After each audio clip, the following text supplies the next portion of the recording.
невесомости. Но главной базой все-таки всегда оставалось конструкторское бюро. Люди-тени, люди-призраки, плоды работы которых пожинаются до сих пор. Сергей Королев и Валентин Глушко – непринятые, почти враги народа, но остались фундаментальными звездочками в этом научном созвездии большого космоса.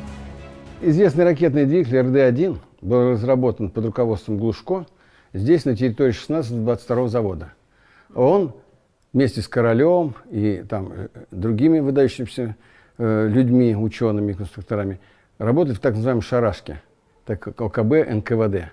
То есть их водили с автоматами, то они разработали вот этот двигатель как ускоритель ряда самолетов. Возможно, именно этот движок, один из 184 серийных экземпляров, проходил через руки будущего генерального конструктора и стал как бы эстафетной палочкой в длинной череде космических пламенных моторов. Кафедра ракетных двигателей КАИ, созданная по идеологии Валентина Глушко. Большинство ракет здесь не макет, а реальность. Это